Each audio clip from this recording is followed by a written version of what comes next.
Scary Greg here, your personal avocado freak.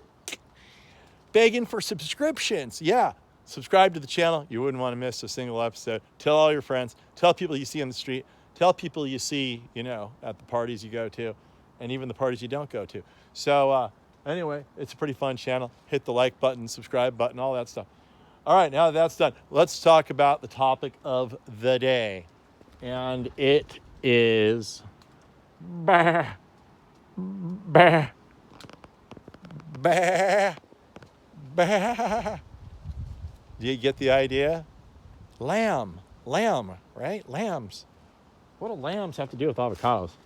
Well, not really much, except for the fact that there's a guy named Lamb who sort of discovered an avocado, I think, growing in his grove. I'm not sure where he discovered it. And he noticed it was a little bit different than the rest. So let me show you the things that are different about it than the rest, which means Hass is the rest, because Hass constitutes like 99% of all the avocados now in the commercial avocado trade. The cool thing about lamb is it's precocious. That means that it bears a lot of fruit when it's young. I know what you thought it meant, and you'd be right, but not in this sense here. This is a fruiting sense. And it also bears way more fruit than Hass on the trees at a younger age. I'm in a lamb Hass grove right now, and I thought, what better of a spot to show you than here, what this was all about. So look at this. It is absolutely jam-packed full of avocados in this tree. I mean, I just went to the store, and these things are $3.49 each for like a bigger one like that. Maybe not this one, but like this one and this one and that one. So let's count them up. Like 1, 2, 3, 4, 5, 6, 7, 8, 9, 10. This is like a $20 cluster right here, just this one cluster. So imagine if you bought a tree from us. I bet the cost of one of our trees is worth about as much as this one branch if you were to sell the fruit. Absolutely amazing how much fruit this guy puts out, lamb Hass. So the other thing, let's pick one of these here. When they pick these fruit for the trade, these things they sell at like the dollar store really cheap. And then they keep the real big ones, and then they sell those, for the higher price. But let's take a look at this fruit.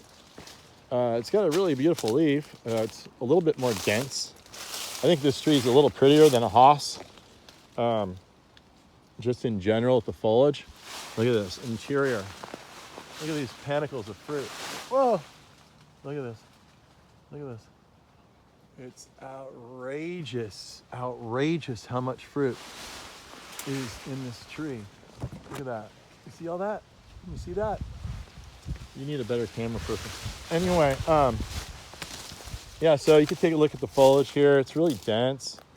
It's just nice foliage. It's kind of an upright tree as far as my experience goes. Real dark green when it's well fertilized. It's about the same size as a Hass overall. But did I mention that it overproduces a Hass? Yeah, it certainly does. The size, it's about the same size, but it's a different shape. Let me show you the shape. So Hass is more elongated than this. This is sort of more squat, It's like if you took a Hass and you compressed it down and squished it up, and then you end up with pretty much like a lamb Hass. Now, these trees are pretty much of the same hardiness as a Hass. It's an A flowering type. And as you can see, we're like in late May. So here's the crop for next year coming out. And then this crop here is certainly ready to pick right now. And it'll probably hold on the tree. I've had mine hold on the tree for over, I think maybe 2 years. I really need to document it and write some dates down. But I found fruit on the tree that was just absolutely so old, and you could tell by the coloration. And pretty sure it was 2 years. But anyway,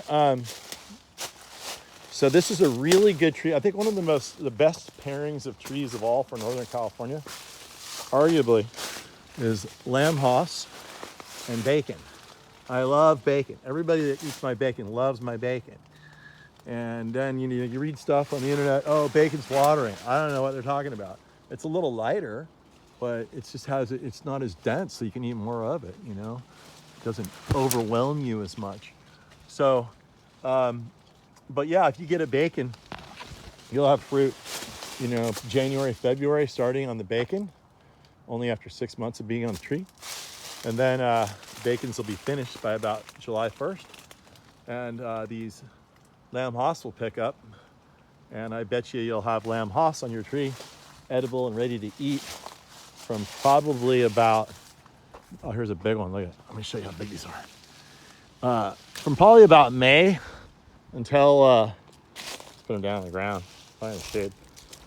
Probably about May until, gosh, an awful long time.